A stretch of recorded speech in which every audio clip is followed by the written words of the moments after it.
Let's talk about the royals now because Prince William is reportedly facing immense pressure to be the bigger person and forge a path towards peace with his wayward brother, Prince Harry. According to Women's Day, the future king has no intention of making this easy for the Duke and Duchess of Sussex. In fact, William is reportedly demanding a legally binding peace contract before he even considers a sit down with his estranged brother. And look, Kevin, I don't blame Prince William. Why would or how could he ever trust the Sussexes ever again? Yeah, there isn't going to be a peace contract. He's not demanding a peace contract. What he's demanding is that he never wants to see his brother again. Neither William nor Catherine, the Prince and Princess of Wales, even want to be in the same postcode as Harry and Meghan.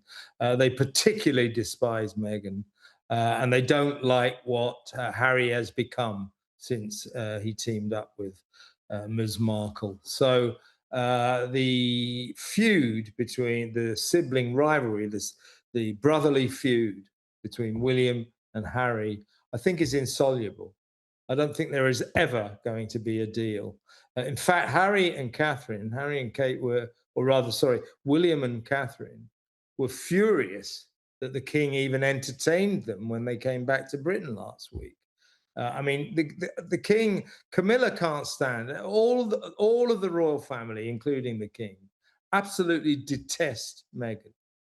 They believe that she's ruined Harry, and they no longer like Harry. William just doesn't want to know him anymore. So all this talk of there's going to be some kind of peace pact. There's been talking. William and Harry have not been talking. That's not true, and they're not going to talk. As far as William is concerned, that interview with Oprah, his spiteful little book, Spare, in which he trashed the entire royal family. Don't forget, in the interview with Oprah, he basically called the royal family racists. Mm, So did she. yeah. This is unforgivable. There's no forgive and forget after what Harry's done. Harry is naive, immature, and not very bright. He believes in the dimness of his mind, of his intellectually challenged mind, that he can surmount all of these problems and they can, reforge the lives they once enjoyed. And then that he and Meghan can, in fact, have that half in, half out royal lifestyle. In other words, coming to Britain, doing a few royal functions, opening a few libraries, cutting a few ribbons, all that stuff they do, and then going back to America to earn money. That was the half in, half out system that the late, great Queen Elizabeth II specifically banned. She said, you're either in or you're out. There's no halfway house. Mm. Harry is obsessed with getting that halfway house. The king, soft-hearted soul who just wanted to see his grandchildren, Archie and Lilibet. I think he probably would go along with some kind of arrangement, allowing them to and fro between the two countries. William, who, by the way, is basically in charge of the royal family. It's not the king, it's William. William, no way. Camilla doesn't want it. Anne doesn't want it. Edward doesn't want it. None of them want it. The only place where this reunion is some kind of reality is in the fevered, mixed up mind of Harry. It's what he desperately wants because he's come to realize his American life is a disaster. He's obsessed, by the way, right now with the fact that polls are revealing that Americans have really fallen out of love with Harry and Meghan. Well, Harry, I've got bad news for you. So have Brits. So he's obsessed with trying to get back some of the life he used to enjoy. And the royal family aren't going to let him have it. It just isn't going to happen. The idea of reconciliation within the royal family has always captured public imagination. Every new rumor of secret meetings or peace talks sparks hope that one of the world's most famous family feuds might finally be coming to an end. But behind the headlines lies a much more complicated reality. Trust, once broken, is incredibly difficult to rebuild, especially when personal disputes have unfolded on a global stage. Recent speculation has once again suggested that Prince William is under pressure to repair relations with Prince Harry. Yet many royal observers believe the future king sees things very differently. Today's discussion explores why the road back appears so uncertain, and why many believe William is putting duty, stability, and the future of the monarchy above family sentiment. For years, the distance between Prince William and Prince Harry has been measured not only in miles but in trust. What began as reports of disagreements behind palace walls gradually became an international story, fueled by television interviews, documentaries, memoirs, and repeated public commentary. Every new revelation seemed to deepen the divide rather than close it. From William's perspective, according to ongoing speculation in the media, this is no ordinary family disagreement. It is a relationship fundamentally altered by public disclosures. Whether every report is accurate or not, the perception remains that confidence between the brothers has been severely damaged. For a future monarch whose role depends heavily on discretion and unity, rebuilding that confidence would never be a simple matter. Much of the public conversation surrounding Prince William and Prince Harry focuses on whether forgiveness is possible. However, many royal commentators argue that forgiveness and trust are two very different things. Even if old grievances could eventually soften with time, rebuilding trust after years of highly public disagreements presents a much greater challenge. The relationship between the brothers has played out not behind closed doors, but across television interviews, documentaries, books, and countless news reports. Every new revelation has inevitably raised questions about whether private family conversations could remain confidential in the future. From William's perspective, if media speculation is accurate, that concern would naturally influence every decision about reconnecting.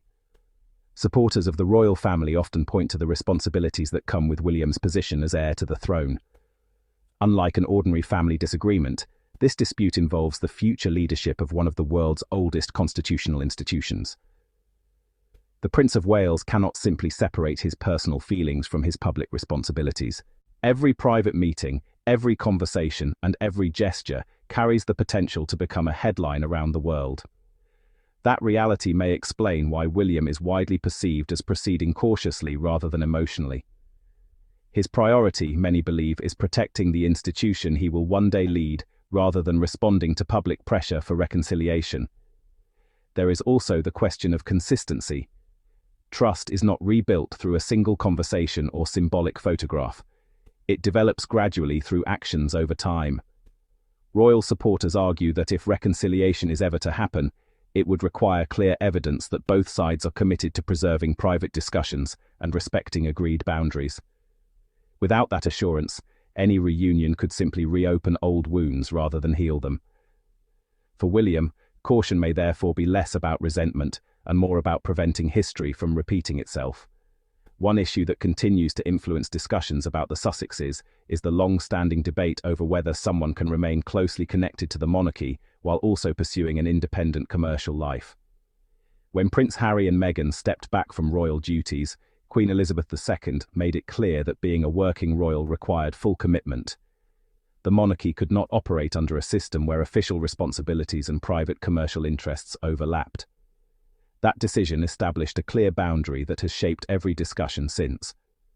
Since then, periodic reports have suggested that Prince Harry misses aspects of his former life in Britain, particularly his family connections and military charities. Those reports have fueled speculation about whether some form of closer relationship with the royal family could eventually emerge. However, many royal observers believe that any arrangement resembling a return to official duties, even on a limited basis, would create difficult constitutional and public relations questions. Once an exception is made for one family member, it becomes harder to explain why different rules should not apply to others in the future. From William's standpoint, consistency is likely to matter just as much as compassion. The future king has spent years preparing for a role built on continuity, stability, and clearly defined responsibilities. Reopening debates that were effectively settled during Queen Elizabeth II's reign could create uncertainty at a time when the monarchy continues adapting to a new era under King Charles III. For supporters of the institution, maintaining those established principles is viewed not as inflexibility, but as respect for the framework that has guided the crown through decades of change. Another reason reconciliation appears so complex is that William and Harry seem to be following increasingly different paths in life. Prince William's responsibilities have expanded significantly over recent years as he prepares for the day he becomes king. His focus remains firmly on public service, supporting national institutions, representing the crown, and preparing Prince George and his younger siblings for their own future roles within the monarchy. Every decision he makes is shaped by the expectation that he will eventually become sovereign. Prince Harry, meanwhile, has established a life centered in the United States, pursuing charitable initiatives alongside commercial ventures and media projects. While he has repeatedly expressed affection for parts of his former royal life, his day-to-day priorities are naturally very different from those of his brother. Living on separate continents, working within entirely different environments, and operating under different expectations has inevitably widened the gap between them over time. Supporters of the royal family often argue that this is about more than geography. It reflects two fundamentally different ideas about what public life should look like. William's role requires political neutrality, institutional continuity, and a commitment to long-established royal traditions.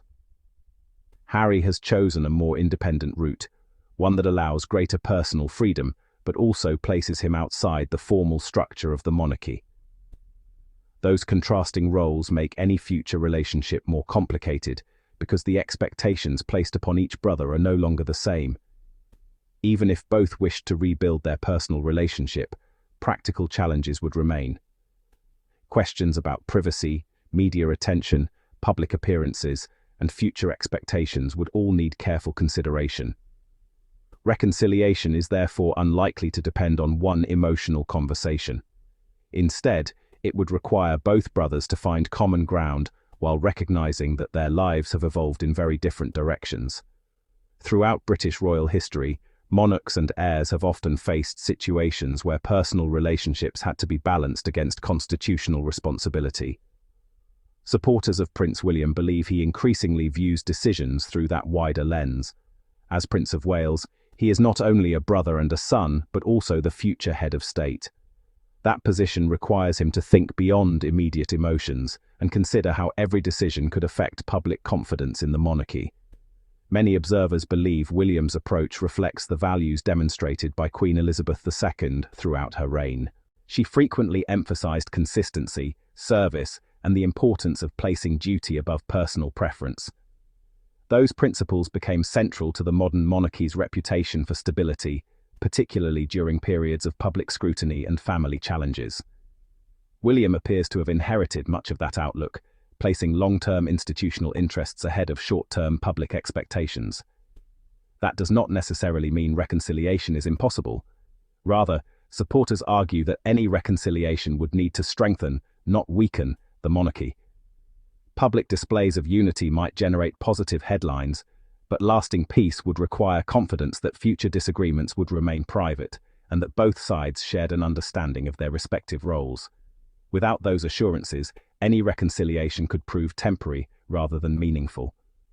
Ultimately, William's supporters see his cautious approach as an extension of the responsibilities he has accepted throughout his adult life. He is preparing to inherit not just a title, but an institution that has endured for centuries by adapting carefully rather than impulsively. From that perspective, placing duty before emotion is not a rejection of family. It is an acceptance of the unique responsibilities that come with the crown. No one outside the family truly knows what the future holds. Families have overcome remarkable disagreements before, and time can sometimes achieve what headlines cannot. Yet genuine reconciliation requires more than hopeful rumors or media speculation. It demands accountability, rebuilt confidence, and a willingness from all sides to move forward under entirely new expectations. For now, the evidence visible to the public suggests the divide remains substantial. Prince William appears focused on his responsibilities, while Prince Harry continues navigating a very different life abroad. Whether those two worlds can ever meet again remains one of the biggest unanswered questions surrounding the modern royal family. Until trust is restored, not merely discussed, lasting peace may remain more aspiration than reality. What do you think? Is Prince William right to prioritize protecting the monarchy before repairing family ties, or should both brothers make one final effort to heal the relationship? Share your thoughts in the comments below. If you enjoyed this commentary, don't forget to like, subscribe, and turn on notifications so you never miss our latest discussions on the royal family and the stories shaping its future. Until next time, thanks for watching.